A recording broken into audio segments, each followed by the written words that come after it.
نحمده ونصلي على رسوله الكريم أما بعد فأعوذ بالله من الشيطان الرجيم بسم الله الرحمن الرحيم يا أيها الذين آمنوا لا ترفعوا أصواتكم فوق صوت النبي صدق الله العظيم.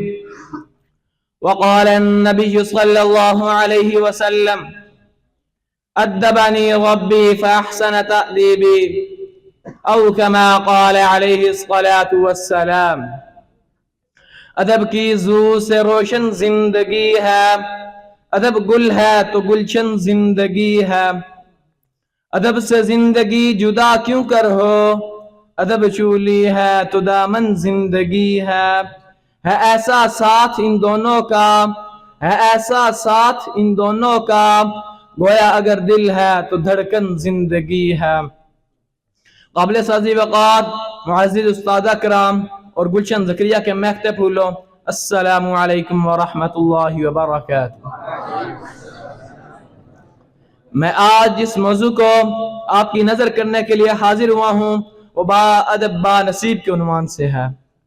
سامعین محترم، ہمارے دین اسلام میں بہت خوبیاں ہیں جن میں سے ایک خوبی ادب ہے. جب میں تاریخ اسلام کا مطالعہ کرتا ہوں تو مجھ پر یہ بات روز روشن کی طرح واضح ہو جاتی ہے کہ جو شخصیات بلندیوں پر فائز ہیں ان میں بہت سے اوصاف موجود تھے. ان اوصاف میں سے خاص وصف جس کو قرآن نے جا بجا بیان کیا ہے وہ خاص وصف ادب ہے. ہم جس راستے کے راہی ہیں اس راستے میں ادب جیسی صفت کو خاص اہمیت حاصل ہے. اگر ہمارے اندر ادب ہے تو ہم اس میدان میں کامیاب ہیں. بے ادب کبھی بھی اس میدان میں کامیاب نہیں ہوا.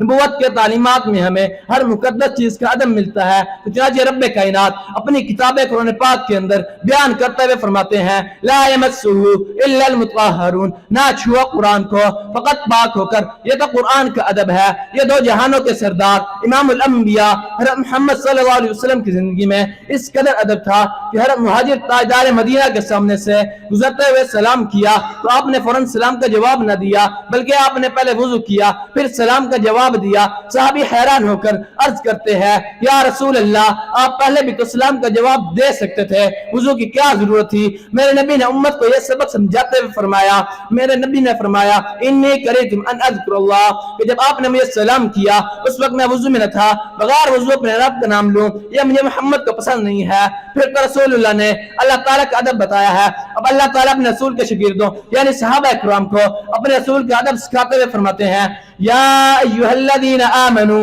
لا ترفعوا اصواتکم فوق صوت النبی، اے ایمان والو اپنی آوازوں کو نبی کی آواز سے اونچا نہ کرو.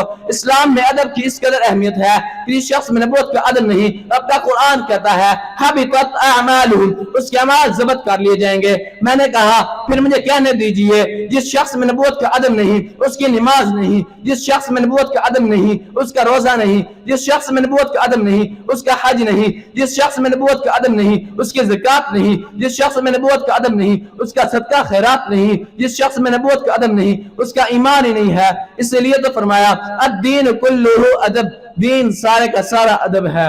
جس شخص میں دین والے کا ادب نہیں اس کا دین ہی نہیں ہے.